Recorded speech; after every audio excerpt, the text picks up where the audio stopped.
Today we are discuss PHP. ठीक है, हमारा जो टॉपिक स्टार्ट हो रहा है वो पीएचपी और माई सीक्वल है। पीएचपी आप लोगों को मैं बताता चाहूँ कि सर्वर साइड है, ठीक है, वेब पेजेस के लिए। और यानी कि हमारे पास सर्वर साइड से हम लोग जब भी वेब को डील करेंगे तो हम पीएचपी लैंग्वेज के जरिए कर सकते हैं। और भी डिफरेंट लैंग्वेजेस हैं, लाइक ASP.NET है, ठीक है, पीएचपी है, पीएचपी के डिफरेंट फ्रेमवर्क्स है, जावास्क्रिप्ट है, ठीक है। तो ये डिफरेंट बैकएंड लैंग्वेजेस हम लोग यूज कर रहे हैं बैकएंड के लिए। अब तो जावास्क्रिप्ट यानी कि नोड जेएस के आने के बाद उसको जावास्क्रिप्ट को भी हम लोग एज अ बैकएंड लैंग्वेज इस्तेमाल कर रहे हैं। बट हम लोग जो हमारे सिलेबस का पार्ट है वो पीएचपी है। और इसके अंदर माई सीक्वल बेसिकली डेटाबेस जो हम इस्तेमाल कर रहे हैं वो माई सीक्वल है। आप लोग सर्वर साइड पे लाजमी नहीं कि माई सीक्वल ही इस्तेमाल करें, MS सीक्वल भी इस्तेमाल कर सकते हैं, ठीक है। तो डिफरेंट सर्वर साइड के हम लोग टूल्स हैं जो कि यूज कर रहे होते हैं, बट पीएचपी के साथ माई सीक्वल का आपके सिलेबस के अंदर इंक्लूड है। तो हम लोग सबसे पहले ये है कि हम अपनी नो हाउ क्रिएट कर लेंगे। What about we know, overview कर ले पीएचपी का, हम क्यों पीएचपी को यूज करेंगे, इसके advantages.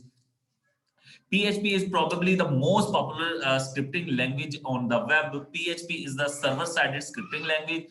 That's because the PHP does not get executed on your computer, but on the computer you can requested this page from server. ये मैंने लास्ट टाइम भी डिस्कस किया था कि हम लोग कभी भी किसी वेबसाइट को ओपन करते हैं तो हम लोग क्या करते हैं, बेसिकली हम एक वेब पेज के लिए रिक्वेस्ट करते हैं। वो रिक्वेस्ट हमारी सर्वर के ऊपर प्रोसेस होती है और उस रिक्वेस्ट के बिहाइंड एक रिस्पॉन्स जनरेट होता है। और वो रिस्पॉन्स के अंदर वो HTML यानी कि वो उस यानी कि आपने फॉर एग्जांपल लिखा www.google.com, सपोज दैट कि अगर वो PHP में बनाया तो वो सर्वर पे आपकी रिक्वेस्ट जाएगी, आप एंटर प्रेस करेंगे वो सर्वर पे रिक्वेस्ट जाएगी और उस रिक्वेस्ट के बिहाइंड आपको वो रिटर्न करेगा HTML का एक पेज। वो आपको वो HTML का, उसके अंदर HTML होगी, कुछ स्टाइलिंग के लिए CSS इस्तेमाल की गई होगी और फिर साथ में वो कुछ आपके जावास्क्रिप्ट की भी होगी टू मेक इट डायनामिक, ठीक है। तो वो आपके पास ये रिटर्न करेगा इन तीन चीजों का कॉम्बिनेशन। और वो चीज आपके, और कुछ इमेजेस भी लगे हो सकते हैं उसके अंदर, तो वो इमेजेस का पाथ भी अटैच होंगे उसके साथ, तो वो आपको एक रिटर्न कर देगा एक फाइल। अब वो फाइल आपके पास स्क्रीन के ऊपर एज इट इज शो हो जाएगी। तो आपके वेब ब्राउजर को नहीं पता कि हमारी यानी कि हमारे कंप्यूटर में वेब पेज जो है पीएचपी एग्जीक्यूट नहीं होती, पीएचपी बेसिकली सर्वर पे एग्जीक्यूट होती है। तो उसके लिए हम लोग कोई ना कोई हमें सर्वर यूज करना पड़ता है। तो आज बेसिकली हमने इसी चीज को डिस्कस करना है कि हम पीएचपी को कैसे यूज करेंगे। तो पीएचपी के लिए हमें कोई ना कोई सर्वर चाहिए होता है। हम लोग अपने लोकल कंप्यूटर्स को भी सर्वर बना के अपनी फंक्शनैलिटी परफॉर्म करेंगे। और कैसे करेंगे, आज हमने सारी वही चीजें डिस्कस करनी है। तो फिर हमारे पास पीएचपी यानी कि सर्वर साइड पे वो जो एग्जीक्यूशन हुई, वो रिक्वेस्ट जब गई और उसने उस रिक्वेस्ट के बिहाइंड वो जो रिस्पांस जनरेट किया, यानी कि कंटेंट लिए, डेटाबेस से कोई कंटेंट उठाए, ये ठीक है, सारा काम जो किया, तो ये बेसिकली सर्वर साइड पे वर्क हो रहा है। तो पीएचपी एक ऐसी लैंग्वेज है जो कि सर्वर साइड को डील करती है और सर्वर साइड की एग्जीक्यूशन परफॉर्म करेगी और हमें क्या रिटर्न करेगी, एचटीएमएल रिटर्न करेगी। द रिजल्ट और then handed over to you, और जो उसका रिजल्ट है वो आपको रिटर्न किया जाएगा and displayed in your browser, यानी कि आपका गूगल क्रोम या आप लोग internet explorer, Mozilla Firefox, safari, जो भी वेब ब्राउजर यूज करें उसके अंदर आपको दिखाएगा। PHP stand for the hypertext preprocessor. PHP is very popular and widely used open source server side scripting language to write dynamically generated web page. अब dynamically generated आप लोग रिक्वेस्ट करेंगे, जो डाटा है वो फॉर एग्जांपल डेटाबेस से आ रहा हो सकता है पॉसिबली, ठीक है। आप लोग फॉर एग्जांपल हर कोई, मैं फॉर एग्जांपल जब फेसबुक पे लॉगिन करता हूं तो कोने पे मेरा नाम लिखा हुआ आ रहा होता है, यानी कि यूजर नेम के तौर पे फैसल लिखा हुआ आ रहा है। फिर उसके बाद अगर कोई और लॉगिन करता है, वेब पेज तो एक ही है, तो वो जो उसके कंटेंट हैं वो बेसिकली डायनामिकली जनरेट हो रहे हैं वो डेटाबेस से, जिसने अपने लॉगिन की क्रेडेंशियल्स ऐड किए थे, यानी कि अपना पासवर्ड ईमेल ऐड किया था, तो उसी बंदे का डेटाबेस से डाटा ला के उसी के कंटेंट उसने उस वेब पेज के अंदर सेट किए। तो उस वेब पेज तो वही एक ही है। तो इसी तरीके के अंडरस्टैंडिंग के लिए आप लोगों को मैंने ये बात की, तो हमारे कंटेंट बेसिकली इसी लिहाज से वो सेट करके हमें एक वेब पेज जनरेट करके देगा जो कि डायनामिकली जनरेट होगा। तो जनरेट करके अगर हम लोग भी पीएचपी पे काम करेंगे तो सिमिलर ही वर्क फंक्शनैलिटी परफॉर्म होगा। तो हम कंटेंट डेटाबेस से उठा के भी शो करवा सकते हैं। तो क्या what you can do with PHP, आप क्या कर सकते हो पीएचपी के साथ, there are lot of more things you can do with PHP. You can generate pages and files dynamically, आप लोग कोई भी फाइल्स या कोई भी वेब पेजेस जनरेट करवा सकते हो पीएचपी के जरिए। You can create, open, read, right, close files on the server. आप कोई भी फाइल्स ओपन कर सकते हैं, यानी कि आप लोग किसी डॉक्यूमेंट में से आपने कोई चीज डाटा लेके शो करवाना है अपनी वेब पेज के अंदर, वो भी आप करवा सकते हैं। उनको रीड राइट करवाना चाहते हैं, कोई रिपोर्ट्स जनरेट करनी है, तो कुछ भी आप लोग पॉसिबली कर सकते हैं। You can collect data from web forms such as user information, email, phone number, etc. आप लोग अपने वेब पेज के जरिए डाटा इंफॉर्मेशन लेके, ठीक है, उसको सेव भी करवा सकते हैं। लास्ट टाइम आप लोगों को याद होगा, हम लोगों ने भी एक अपना वेब फॉर्म बनाया था और उसको पीएचपी में वहां पे इंप्लीमेंट करके आप लोगों को दिखाया था, ताकि आप लोगों को पीएचपी के लिए इंटरेस्ट बढ़े। तो हम लोग अपना, आप लोगों से मैंने डाटा लेना है, मैं एक वेब पेज बनाऊं पीएचपी के अंदर, और वो वेब पेज आप लोगों को सेंड कर दूं। आप लोग उस वेब फॉर्म को फिल करोगे, फिल करने के बाद जब बटन प्रेस करोगे तो पीएचपी कोड के जरिए वो मैं डाटा सेव करवा लूं, या उसकी कोई फाइल जनरेट करवा लूं एक्सेल की। आप लोगों की अपनी चॉइस, आप क्या करवाने वाले। तो पीएचपी भी हमें दोनों काम कर सकती है डेटाबेस के। You can send emails to users of your website. आप लोग पीएचपी कोडिंग के जरिए आप लोग ईमेल सेंड करवा सकते हैं। आप लोग वहां से आप लोग उनकी ट्रैफिक को मॉनिटर कर सकते हैं, उनकी आप लोग उनकी किस बंदे ने आपकी वेबसाइट को विजिट किया, आप लोग ये असेस कर सकते हैं। You can store, delete and modify information in your databases. और आप पीएचपी के जरिए अपने डेटाबेस के अंदर रिकॉर्ड सेव कर सकती हैं। फॉर एग्जांपल, आप लोग ने देखा होगा बोर्ड ऑफिस की वेबसाइट पे जाते हो, तो उसके अंदर आप लोग अपना डाटा जब एंटर करते हैं, तो वो देखा कि किस तरीके से आपके डाटा को डेटाबेस से मंगवा के शो करवाता है। तो कोई तो उसको मैनेज भी करता होगा, कोई डिलीट भी करता होगा, ठीक है, कोई इस तरीके के ऑपरेशन भी परफॉर्म कर रहे होते हैं। You can restrict unauthorised access to your website. और आप लोग अपनी वेबसाइट को की सिक्योरिटी को स्ट्रॉन्ग कर सकते हैं, ठीक है, ताकि कोई भी बंदा, उसकी एग्जांपल मैं देता हूँ कि फेसबुक वालों के, अगर आप लोगों के की वेबसाइट की सिक्योरिटी को वो डे बाय डे इंप्रूव करते जा रहे हैं, ताकि यानी कि जो टू वे एसएस मेथड्स आ रहे हैं, ठीक है, तो इस तरीके से सिक्योरिटी इंप्रूव कर रहे हैं, ताकि कोई भी बंदा एवं आके आपके फेसबुक के अकाउंट को हैक करने के या हैक ना कर ले, ठीक है। तो सिक्योरिटी को यानी कि अनऑथराइज्ड एक्सेस से भी बचाने के लिए वो डे बाय डे उसको आप मैनेज करेंगे, यानी कि लॉगिन क्रेडेंशियल्स अप्लाई कर सकते हैं। What you need to get started with PHP, आपको क्या चाहिए, ठीक है, पीएचपी पे काम करने के लिए आप लोगों को क्या चाहिए, ठीक है। मैं आप यहाँ पे सबलाइम टेक्स्ट एडिटर लिखा हुआ है, लाजमी नहीं है कि आप सबलाइम यूज करें, आप लोग विजुअल स्टूडियो कोड इस्तेमाल कर सकते हैं, ठीक है। और आपके पास दूसरी चीज जो होनी चाहिए, जैम्प सर्वर। अब जैम्प सर्वर क्या है, इसके बारे में थोड़ा सा मैं आप लोगों को गाइड कर दूं। जैम्प बेसिकली हमारे पास एक लोकल सॉफ्टवेयर है, ठीक है। उस सॉफ्टवेयर को यूज करते हुए हम अपने लोकल कंप्यूटर को एक एनवायरनमेंट क्रिएट कर देते हैं सर्वर मशीन का। बेसिकली वो हमारे पास सर्वर मशीन डेटाबेस को मैनेज करने के लिए और हमारे कंप्यूटर को लोकली एक सर्वर मशीन में कन्वर्ट कर देता है, ताकि हम लोग उस लोकल वेबसाइट को, लोकल होस्ट जिसको बोलते हैं, वो बेसिकली जैसे आपका वो सर्वर है ना, ठीक है, वो सर्वर उसको बना देता है लोकल सर्वर। और उस लोकल सर्वर को यूज करते हुए आप पीएचपी को यहीं पे कन्वर्ट करके अपने व्यूज को, अपनी वेबसाइट को देख सकते हैं। बाकी सारी वर्किंग हमारी अप्रोक्सीमेटली वही सिमिलर ही रहेगी, जस्ट ओनली हम उसे कन्वर्ट कर देंगे एज अ पीएचपी। और पीएचपी फाइल की एक्सटेंशन जो होती है वो डॉट पीएचपी होती है, बाकी उसके अंदर भी एचटीएमएल भी इस्तेमाल हो रही थी, पीएचपी भी इस्तेमाल हो रही थी। तो ये नहीं है कि हम कोई, कुछ लोगों के माइंड में ये आ रहा होगा कि शायद पीएचपी को हम इस्तेमाल नहीं कर सकते, एचटीएमएल को पीएचपी में नहीं इस्तेमाल कर सकते, नहीं, हम, अरे वही एचटीएमएल है। एचटीएमएल बेसिकली वो टैग्स हैं जो कि कंटेंट्स को शो करवाते हैं, और वो जो कंटेंट्स हैं वो बेसिकली हमारे पास डेटाबेस वगैरह से आ रहे हो सकते हैं।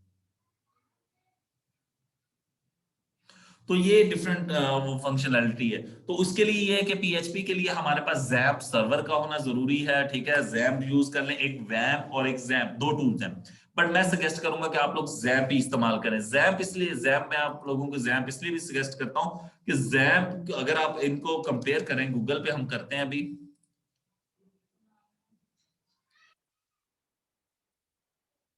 एक असाइनमेंट नोट कर ले, आप लोगों ने इसको कंपेयर करना है, आप लोगों ने मुझे बताना है कि विच वन इज बेस्ट। तो बट मैं आप लोगों को यहाँ पे जैम्प वर्सेस हम वैम, ये दोनों टूल ही इस्तेमाल किए जा सकते हैं, ठीक है। बट मैंने अभी तक जो यूज किया, मेरा पर्सनल एक्सपीरियंस जो है कि जैम्प ज्यादा बेस्ट है वैम्प से।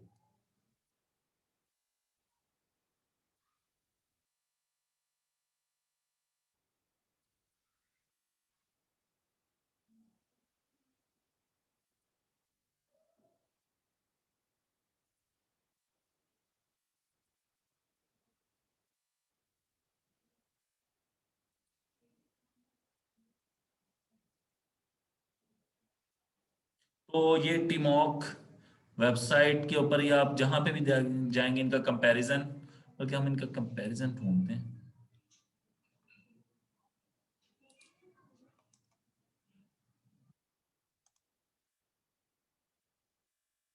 एक PHP स्टॉर्म टूल भी है, वो भी आप लोग यूज कर सकते हैं, क्या कहते हैं उसके लिए आप लोग टेक्स्ट एडिटर के लिए।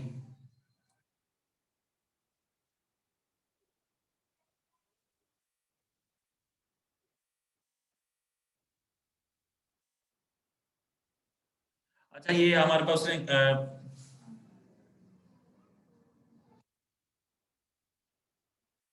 जी जैप आप लोगों ने डाउनलोड करना है।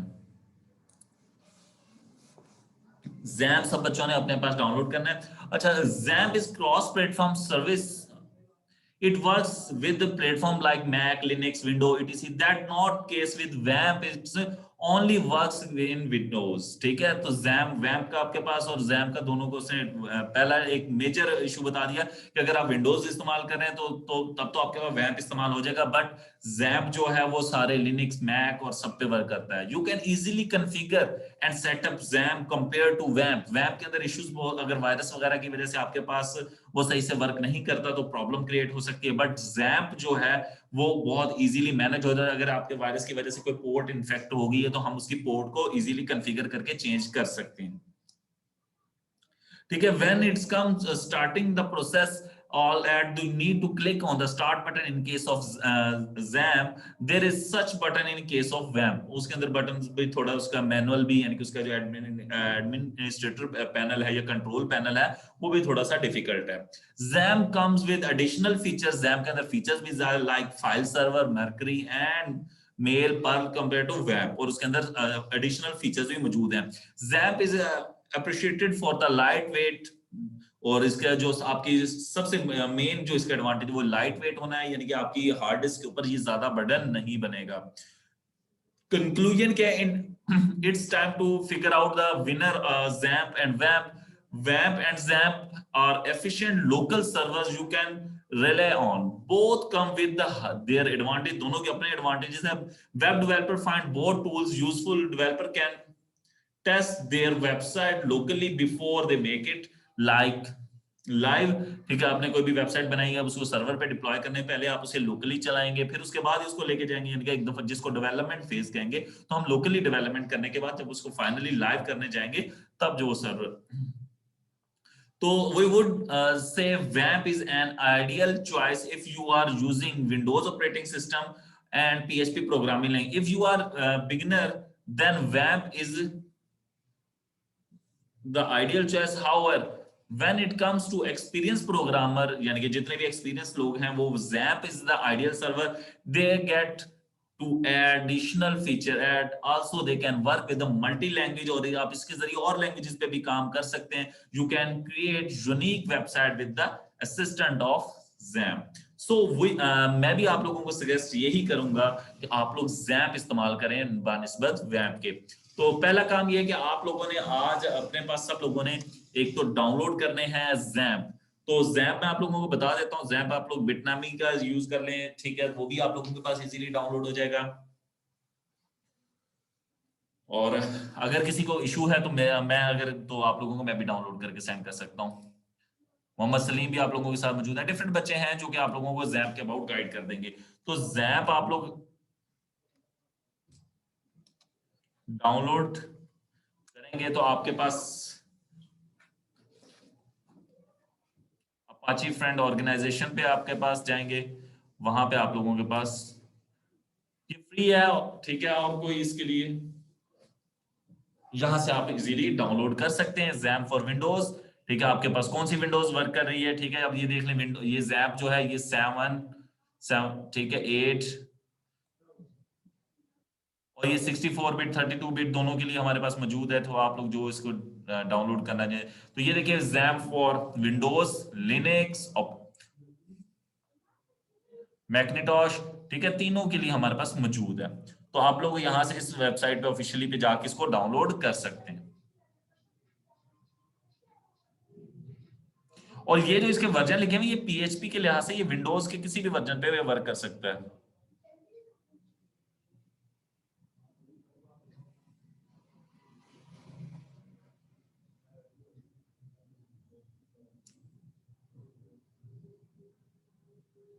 तो आप किसी भी प्रोग्रामिंग लैंग्वेज की तरफ अगर जाते हैं तो सबसे पहली चीज ये होता है कि वहां पे आप लोगों का माइंड एफिशिएंट होना चाहिए। आपकी कोई भी आपको कंडीशंस लगानी, आपको सेटिंग करनी आती हो, कंडीशन में भी चेंज हो, हर लिहाज से हर कॉन्टेक्स्ट के अंदर न्यू कंडीशन स्ट्रक्चर आपके इंप्लीमेंट होने, तो आप लोगों का ये माइंड है, आप लोग उनको कैसे इंप्लीमेंट करते हैं, किस तरीके से डील करते हैं। तो इस चीज को अपने हम लोगों ने सेटअप बनाना है, यानी कि हमारा माइंड सेटअप कैसे बनेगा, ठीक है, उसको हमें किस तरीके से डील करेंगे।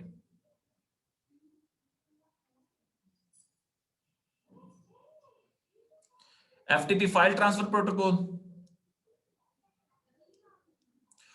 बेसिकली फाइल ट्रांसफर प्रोटोकॉल करते क्या है कि वो बेसिकली आपकी फाइल्स को ट्रांसफर करने के स्ट्रक्चर को डील कर रहा होता है, ठीक है। तो वो प्रोटोकॉल्स को मैनेज करवाना, तो वो तो आप लोग उसके ऊपर लगाते हैं ना, कि आप लोग कौन सा प्रोटोकॉल इस्तेमाल करते हैं, एसएमटीपी इस्तेमाल करते हैं, ठीक है। अगर ईमेल्स की बात करूं तो सिंपल मेल ट्रांसफर प्रोटोकॉल है। तो ये डिफरेंट हम लोग इसके अंदर असल में फाइल मैनेज करना, रिपोर्ट्स जनरेटिंग के स्ट्रक्चर में हमारे पास आ जाता है, तो वहां पे हम लोग इनको डिस्कस करेंगे। ठीक है जी, आप लोगों को कंफर्म हो गया कि आप लोगों ने कहां से जैप को डाउनलोड करना है। तो apache friend.org हमारे पास वेबसाइट है, इसका मैं लिंक जो है आप लोगों के साथ शेयर भी कर रहा हूं।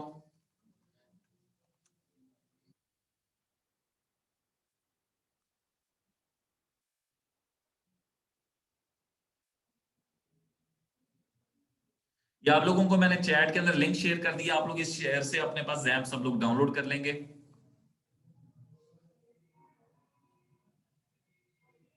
अच्छा जी, पहली चीज हो गया जैप, दूसरी चीज थी विजुअल स्टूडियो कोड या सबलाइम टेक्स्ट। हर किसी की अपनी चॉइस है, ठीक है, वो एडिटर कौन सा यूज करना चाहता है। मैं तीन एडिटर्स के नाम बता रहा हूँ, ठीक है, बट ये कि उनका शायद व्यूज के अंदर थोड़ा बहुत डिफरेंस हो, ठीक है। बट मैं विजुअल स्टूडियो कोड यूज कर रहा हूँ, तो आप लोगों को भी सजेस्ट करूंगा कि विजुअल स्टूडियो कोड यूज कर लें। बाकी लोग, बहुत से लोग सबलाइम यूज कर रहे हैं, तो आप लोग सबलाइम यूज करना चाहते हैं तो उसके लिए सबलाइम text.com एक उनकी ऑफिशियल वेबसाइट है, वहां पे आप जाके सबलाइम यूज डाउनलोड कर सकते हैं, ठीक है। तो हर किसी की डिफरेंट चॉइस है, ठीक है। जो मोस्टली लोग सिर्फ सबलाइम यूज कर रहे हैं, मैं विजुअल स्टूडियो कोड यूज करता हूँ, ठीक है। विजुअल स्टूडियो कोड इसलिए यूज करता हूँ कि वहां पे मैं डिफरेंट लैंग्वेजेस के ऊपर इजीली मुझे उसका एनवायरनमेंट अच्छा लगा, ठीक है। तो आप लोग यहाँ से इसको ऑफिशियली डाउनलोड कर सकते हैं। तो मैं आप लोगों को सबलाइम की भी जो वेबसाइट है उसका लिंक भी सेंड कर रहा हूँ ग्रुप में, चैट में, सॉरी।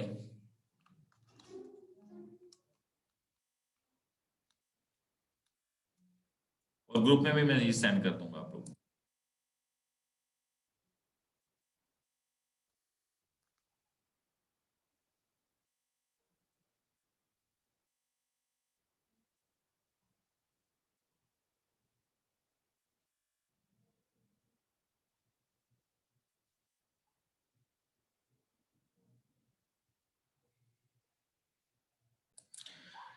जी क्लास, आप लोगों को पता लग गया होगा सबलाइम टेक्स्ट आप लोगों ने कहाँ से डाउनलोड करना है, वो भी आप लोगों को अंदाजा हो गया है, ठीक है। और इसके बाद है जी हमारे पास एक और ऑप्शन है, मैंने लास्ट टाइम भी वही सजेस्ट किया था, क्योंकि एचटीएमएल के अंदर मैं आप लोगों से वही मोस्टली बच्चों से मैंने वही यूज किया। तो विजुअल स्टूडियो कोड यूज करें, ठीक है, वो भी एक अच्छा टूल है हमारे पास, जो कि हम लोग इस्तेमाल कर सकते हैं। और क्रॉस प्लेटफॉर्म है, ठीक है, बड़ा एडवांटेज इसका ये कि बट ब्रांड ये माइक्रोसॉफ्ट की है, ठीक है, बट ये हमारे पास क्रॉस प्लेटफॉर्म वर्क कर लेता है, ठीक है। विजुअल स्टूडियो कोड भी आप यूज कर सकते हैं, इसका भी लिंक मैं आप लोगों से शेयर कर रहा हूँ।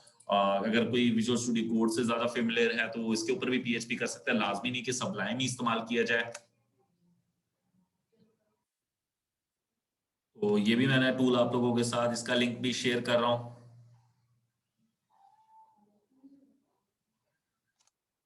और अगर कोई विजुअल स्टूडियो कोड के अलावा एक और टूल भी है हमारे पास,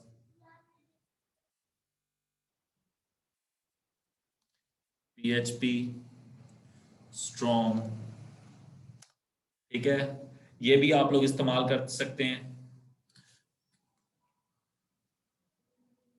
इसका भी मैं आप लोगों को लिंक शेयर कर रहा हूँ। तो ये डिफरेंट टूल्स हैं हमारे पास ताकि हम लोग पीएचपी के ऊपर वर्क कर सकें।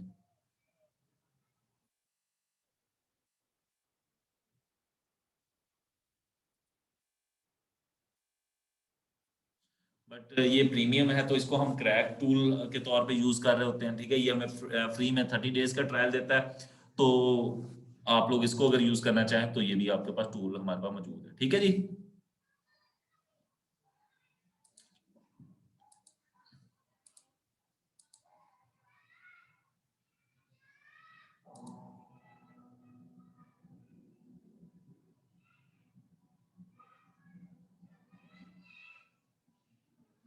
दानिश इस्लाम।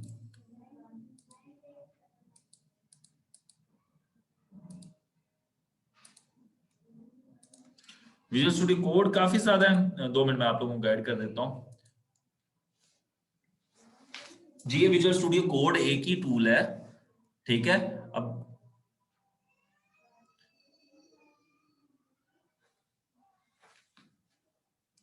ओके, ठीक है। तो विजुअल स्टूडियो कोड नहीं, दोबारा नहीं करना है, एक दफा आप लोगों ने किया होगा तो वही बस। ये जस्ट ओनली मैं इंफॉर्मेशन के लिए, जिन लोगों ने डाउनलोड नहीं किया था उन लोगों को गाइड करने के लिए कह रहा था। जैप का कह रहे हैं जी, जैप कौन सा करना है?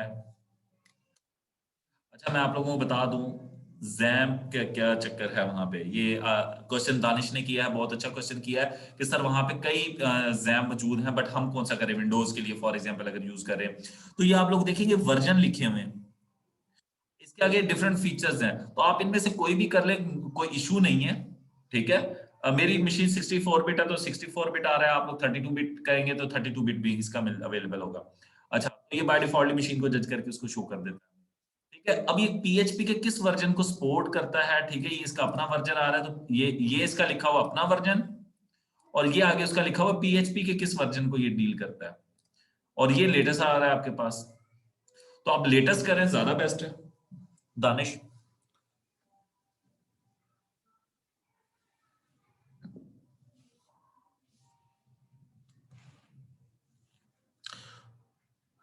अच्छा अब मैं जैम्प आप लोगों को दिखा दूं, जैम्प बेसिकली वर्क कैसे। जी थर्ड वाला कर लें। जैम्प मेरे पास ऑलरेडी कॉन्फ़िगर्ड है, ठीक है।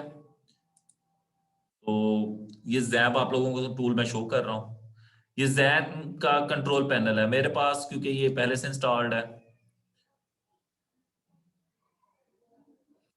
बहुत ओल्ड वर्जन मेरे पास इंस्टॉल है, क्योंकि मैं इस पे ऑलरेडी काफी डेवलपमेंट करता हूँ, बट मैं इसको अपडेट करूंगा। आज ही मैं इसको चेंज करता हूँ, ताकि आप लोगों को शो कर सकूँ। मेरे कुछ प्रोजेक्ट्स हैं तो मैं उनको मूव करके फिर आप लोगों को शो कर देता हूँ। अच्छा जी, तो बेसिकली कंट्रोल पैन आप लोग जिस टाइम गूगल यहाँ पे इंस्टॉल कर लेंगे सक्सेसफुली, करने के बाद आप लोग यहाँ पे जैम्प कंट्रोल पैनल आप लोगों को आएगा। आप लोग जब इस पे क्लिक करेंगे आपके सामने ये कंट्रोल पैनल इसका ओपन हो गया, ठीक है। कंट्रोल पैनल ओपन होने के बाद दूसरा काम, आप लोगों ने अपाची और माई सीक्वल, ये दो चीजें, ये फाइलजिला मरकरी और टॉमकैट वगैरह हमें इनिशियली नहीं जरूरत, ठीक है। हम लोग इसके ये फीचर्स यूज नहीं करने जा रहे हैं, हम लोग जो फीचर यूज करने जा रहे हैं अपाची, अपाची और माई सीक्वल यूज करने हैं। तो अगर मैं इसको स्टार्ट करता हूं, ये देखें मेरा अपाची स्टार्ट हो गया अटेंटिव, ठीक है। फिर इसके बाद स्टेटस क्या आ गया, स्टेटस चेंज डिटेक्टेड रनिंग। अब मेरा स्टेटस क्या हो गया, रनिंग हो गया, अपाची मेरा सर्वर सक्सेसफुली चल गया। फिर उसके बाद माई सीक्वल पे मैं क्लिक करता हूं, तो मेरा माई सीक्वल भी स्टार्ट, ये मैंने कुछ फायरवॉल वगैरह की ब्लॉकिंग की वजह से वो ऑप्शन से अलाउ करवाया, ठीक है। तो ये मेरे पास माई सीक्वल भी मेरा वर्किंग में इस टाइम आ चुका है। तो मेरे पास दोनों टूल ही स्टार्ट हो गए हैं। अगर आप लोगों के पास यहाँ पे स्टार्ट ना हो तो यहाँ पे डिफरेंट एरर्स भी आ सकते हैं ड्यू टू द वायरस। आप लोगों की पोर्ट इन्फेक्टेड हो सकती है वायरस से, उसकी वजह से हो सकता है, तो हमें पोर्ट चेंज करनी पड़ती है, तो हम कॉन्फ़िगरेशन से जाकर उसको चेंज भी कर सकते हैं। So it's not a big deal कि हम लोगों के कोई कि वहां पे वायरस वगैरह का प्रॉब्लम आ गया तो हम लोग क्या करें, ये चल नहीं रहा है मेरे पास। तो इस तरह के डिफरेंट इश्यूज आएंगे तो हम उन्हें रिजॉल्व कर लेंगे, कोई इतना बड़े मसले नहीं है वो, ठीक है। तो फिर अब मैं आप लोगों को दिखा देता हूं, जब मैं इस पे क्लिक करता हूँ अपाची एडमिन पे, तो ये इसका कंट्रोल पैनल है, ठीक है, जैम्प का, जो कि हमारे पास आ जाएगा, ठीक है। तो अगर एडमिन पे क्लिक करेंगे, मैंने जस्ट ओनली यहाँ पे क्लिक किया था एडमिन पे। इसी तरीके से माई सीक्वल पे जब करूंगा तो ये माई सीक्वल का हमारे मेरे पास ओपन हो गया, ठीक है। तो ये डिफरेंट आपके पास तो ये हम लोगों ने ये, अगर मेरे पास ये दोनों पेजेस आ रहे हैं तो इट्स मींस कि मेरे पास ये अपाची और जो सक्सेसफुली इंस्टॉल्ड हो गया। इंस्टॉलेशन इसकी बिल्कुल सिंपलर है, जिस तरीके से आप लोग कोई भी टूल अपने पास इंस्टॉल करते हैं वैसे ही ये टूल भी आपके पास इंस्टॉल हो जाएंगे, कोई जरा कोई इसका कोई बिग इशू नहीं है। तो और अब फाइल क्रिएट कैसे करनी है, अब हम लोग अपने डॉक्यूमेंट की तरफ चलते हैं, हम उसको आगे स्टडी करते हैं ताकि हम आज कल इंशाल्लाह इसको प्रैक्टिकली स्टार्ट कर दें, आज सब लोग अपने पास टूल इंस्टॉल कर लेंगे। बिकॉज हम लोगों को दो चीजें रिक्वायर्ड थी, सबलाइम यानी कि कोई भी एडिटर, टेक्स्ट एडिटर यानी कि जिसके जरिए मैं उसको क्रिएट कर सकूं, ठीक है, और लाजमी नहीं है कि मैं इस्तेमाल को मैं नोटपैड पे भी डेवलपमेंट पीएचपी की कर सकता हूं। तो मैंने कहा पीएचपी कोई भी टूल आप लोग यूज करना आप लोगों को, बट नोटपैड की नो हाउ लाजमी होनी चाहिए। क्योंकि अगर फॉर एग्जाम्पल मुझे कोई पर्सन कहता है कि सर ये प्रोजेक्ट है, या कोई मुझे कहता है कि मेरा ये कंप्यूटर है, मेरे पास ये प्रोजेक्ट है, इसको आपने मॉडिफिकेशन कर दें, थोड़ी चेंजेस करते हैं, बट मेरे पास कोई सॉफ्टवेयर ही नहीं है, यानी कि ना मेरे पास विजुअल स्टूडियो कोड मौजूद है, ठीक है, ना ही सबलाइन मौजूद है, तो फिर क्या मैं उसे कहूँ कि मुझे काम नहीं आता, मैं नहीं करके दे सकता आपको। तो आप लोग कहेंगे नहीं कोई इशू नहीं, मैं भी आपको कर देता हूँ, ठीक है। तो वो आप कैसे करेंगे, विजुअल आप नोटपैड ओपन करें, नोटपैड के अंदर फाइल ओपन करके कर लें, नोटपैड प्लस प्लस अगर आपके पास अवेलेबल है तो नोटपैड प्लस प्लस पर इस्तेमाल कर लें। तो लाजमी नहीं है कि मेरे पास वही टूल होने जरूरी है। और अब फिर कुछ चीजें हैं, यानी कि यहाँ पे वो फर्स्ट हमारा वेब पेज क्रिएट करने का हमें गाइड कर रहा है, तो हम लोग यही सेम काम कर लेते हैं, ठीक है। क्रिएटिंग पीएचपी स्क्रिप्ट, सबसे पहले टर्न ऑन करना है जैम्प सर्वर को, फिर उसके बाद कंट्रोल पैनल, ठीक है, ये अभी हमने जो किया माई सीक्वल दोनों काम। फिर उसके बाद अपना टेक्स्ट एडिटर ओपन कर लें, ठीक है, तो मैं अपना विजुअल स्टूडियो कोड ओपन कर लेता हूं,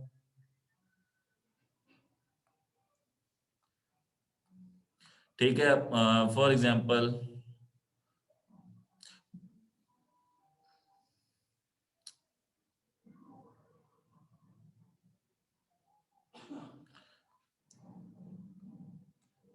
मैं नोटपैड के जरिए आपको करके देता हूं, मैं विजुअल स्टूडियो कोड से भी नहीं करता हूं, तो मैं करता हूं ये कि नोटपैड, ये जी नोटपैड मैंने ले लिया है जी।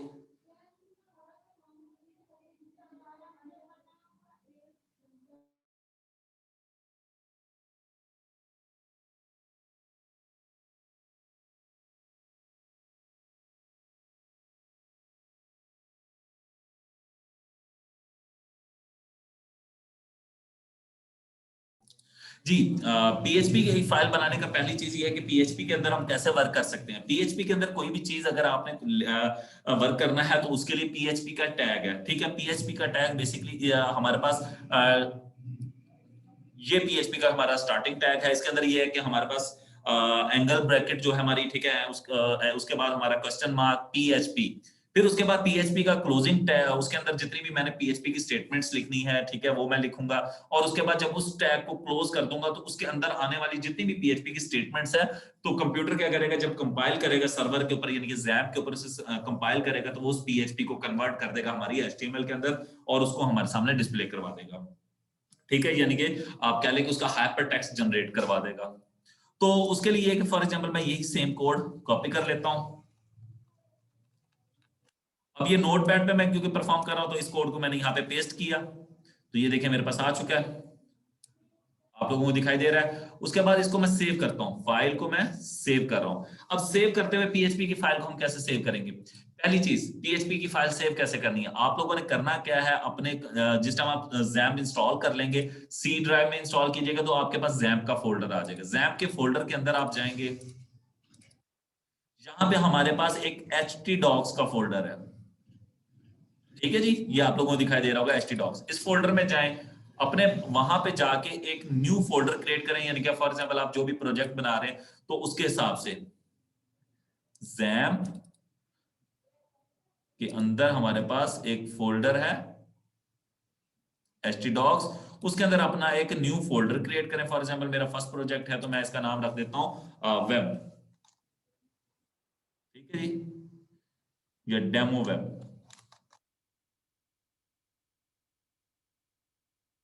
डेमो लिख दिया मैंने इसका नाम, ठीक है जी। फोल्डर का नाम मैंने रख दिया डेमो। अब डेमो के अंदर जाके, अच्छा, पीएचपी के अंदर ये होता है कि हमारी जो फर्स्ट फाइल है, ठीक है, फर्स्ट फाइल का हमने नेम रखना है, ठीक है, तो फर्स्ट फाइल का नेम आप लोग रखेंगे और उसका जो नाम आप लोगों ने रखना है वो एक्सटेंशन आप लोगों ने क्या देनी है, .php। तो php की फाइल की एक्सटेंशन है हमारे पास .php। ठीक है। अब फॉर एग्जाम्पल आपकी जो फाइल है, और बाय अगर एक आपको एक और चीज बता रहा हूं कि पहली फाइल जो आप लोगों ने बनानी है, यानी कि आपका जो फर्स्ट पेज है, ठीक है, हम लोगों ने उसका क्या नाम रखा था पहले, मैंने आप लोगों को एक गाइडलाइन दी थी एचटीएमएल की फाइल के वर्क करते हुए, जल्दी से चैट में बताएं कि हमारे फर्स्ट वेब पेज का या किसी भी वेबसाइट का जो फर्स्ट पेज है उसका नाम क्या होना चाहिए। index.php। ठीक है, ठीक है। तो पीएचपी के अंदर भी हम लोग index.php नाम रखेंगे, या फिर अगर आपको स्पेसिफिकली कोई और नाम रख देते हैं, सपोज दैट आप कोई और नाम रख देते हैं, तो फिर उसके अंदर क्या डिफरेंस है वो भी आप लोगों को भी मैं दिखा देता हूं। मैंने इसका नाम रखा है index.php और मैं इसको सेव कर रहा हूं डेमो के फोल्डर के अंदर। मैंने इसको अब सेव कर दिया। ठीक है, सेव करने के बाद मैंने पहला क्या चेक करना है अपने कंट्रोल पैनल को, जैप के कंट्रोल पैनल को, क्या ये मेरे पास स्टार्ट है। जी हाँ, ये स्टार्टेड है दोनों। ओके, क्योंकि अगर मेरा माई सीक्वल बंद भी हो तो कोई इशू नहीं, क्योंकि मैं अभी डेटाबेस पे वर्क नहीं कर रहा हूँ तो कोई इशू नहीं है, बट अपाची मेरा चलता हुआ ना लाजमी है। तो आप लोगों ने जाना है अपने पास, क्योंकि ये मेरे पास मैंने ओपन तो कर ली है, ये मैं इसको क्लोज कर देता हूँ।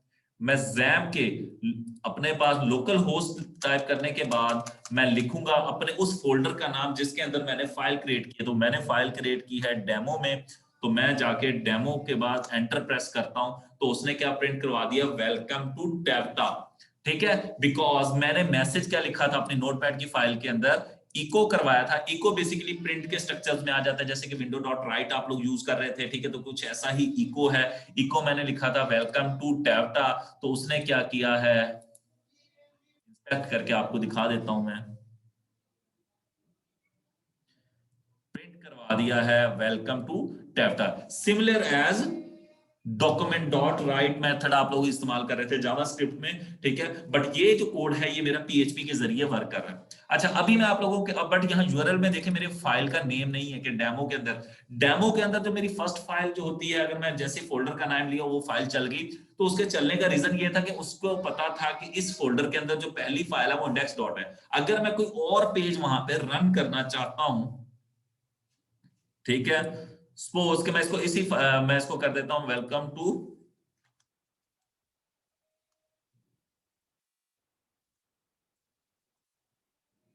ई रोजगार टेक्निकली, मैं सेकंड फाइल की तरफ इसको सेव एज करके बनाने जा रहा हूं, बैच सेकंड।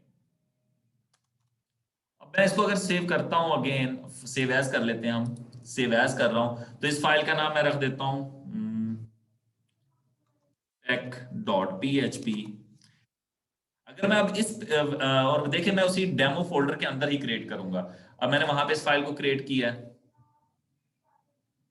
अब मैं इस फाइल को देखना, अब वापस जाता हूं, अगर मैं यहाँ पे डेमो लिख के एंटर करता हूं, तो उसने क्या किया है, उसने वेलकम टू टेवटा को ही प्रिंट करवाया। अगर मैं चाहता हूं कि मेरा वो जो मैंने लिखा है tech.php रन हो, तो मैं यहाँ पे यूआरएल बार में लिखूंगा demo/tech.php और एंटर प्रेस करता हूं, तो वो मुझे मेरे सेकंड पेज के ऊपर ले गया। मींस कि कंप्यूटर क्या करता है, वो आपके फर्स्ट पेज को पिक करता है कब, अगर मैं उसका index.php नाम लेता हूं। ठीक है, जस्ट ओनली फोल्डर का ही बताऊंगा ना कि इस फोल्डर को एग्जीक्यूट कर दे पीएचपी के, तो वो क्या करेगा, उसके अंदर जो पहला फाइल हो index.php के नाम से फाइल पड़ी होगी उसको एग्जीक्यूट कर देगा। अगर मैं कोई और फाइल देखना चाहता हूं तो मुझे उसे बताना पड़ेगा कि मैं किस फाइल को ओपन चाहता हूं। ठीक है जी, तो ये क्लियर हो गया कुछ आप लोगों को पीएचपी के अबाउट, कि पीएचपी की फाइल हम लोगों ने कहां बनानी। मैं अगेन आपको ये फोल्डर दिखा भी देता हूं। मेरी सी ड्राइव के अंदर जाऊंगा, सी ड्राइव के अंदर जैम्प का फोल्डर, जैम्प के अंदर मेरे पास है एचटी डॉक्स का फोल्डर। एचटी डॉक्स के अंदर मैं अपना एक फोल्डर बनाऊंगा, जिस यानी कि अपनी जो भी वेबसाइट बना रहा हूं, ठीक है, उस वेबसाइट के नाम से रखूं। फॉर एग्जाम्पल अगर मैं कोई हॉस्पिटल मैनेजमेंट सिस्टम बना रहा हूं तो मैं उसका एचएमएस नेम रख सकता हूं। ठीक है, कुछ भी नाम, फोल्डर का नाम आप लोग वो रखेंगे जो आप लोग करेंगे। तो फॉर एग्जांपल मैंने ये डेमो के नाम से फोल्डर बनाया और ये डेमो के अंदर मैंने 2 पीएचपी की फाइल्स क्रिएट की, तो ये मेरे पास वो फाइल्स क्रिएटेड है। ठीक है। तो आप लोग उसके अंदर फाइल क्रिएट करेंगे अपने फोल्डर्स के अंदर, जिस भी फोल्डर के अंदर आप उसे फाइल को रखना चाहते हैं, ठीक है। तो आप रखेंगे और आप जैसे इस फोल्डर को हिट करेंगे तो वो बाय डिफॉल्ट ही हमारे पास index.php जो भी फोल्डर फाइल पड़ेगी उसको चलाएगा। अगर आप कोई और फाइल चलाना चाहते हैं तो आप डेमो स्लैश उस फाइल का नाम यानी कि folder slash file name enter करेंगे तो वो आपके पास यूआरएल बार के अंदर उस वेब पेज को या एग्जीक्यूट कर देगा जो कि हमने पीएचपी के जरिए जनरेट करवाया।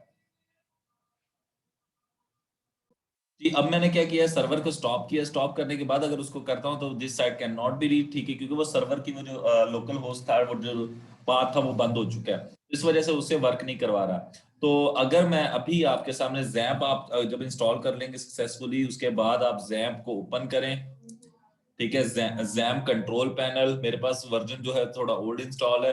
फिर उसके बाद अगर आप इसको स्टार्ट के बटन पे प्रेस करते हैं, ठीक है, यहाँ पे आप स्टार्ट, ये अपाचे और आपने माई सीक्वल को स्टार्ट करवा लेना है। अगर आप अपाचे ही सिर्फ कर लें वो भी इनफ है, बट आप दोनों को स्टार्ट करवा लें। करवाने के बाद जैसे ही मैंने स्टार्ट किया, देखें वो मेरी वेबसाइट वर्किंग में आ चुकी है, वेलकम टू टैप्टा, ठीक है। तो उसने ऑटोमेटिकली उसको उठा लिया, क्योंकि वो भी पेज को फाइंड कर रहा था कि ये मिल जाए, क्योंकि वो मैंने उस टाइम सर्वर को स्टॉप कर दिया था। अगर मैं इसको स्टॉप कर दूं सर्वर को और फिर इस पे वेब पेज को रिफ्रेश करूं, तो वो कह रहा है this site can not be read, ये वाली नहीं है जी, इसके साथ कोई क्या इशू आ रहा है। रिफ्यूज टू कनेक्ट, इसको रिफ्यूज कर रहा है। Checking the connection, connection check करें, या checking your proxy and firewall, अपनी फायरवॉल चेक करें। तो बेसिकली ये है कि हमारे पास जो भी वेब पेज अगर आपने कभी भी ओपन करते हैं तो उसको हम लोगों को सर्वर को लोकली हम लोगों ने, क्योंकि अपना सर्वर बनाया हुआ है, जैसे ही मैं इसको स्टार्ट कर देता हूं सर्वर को और उसके बाद रिफ्रेश करता हूं तो मेरी वो वेबसाइट वर्क ओपन हो जाएगी।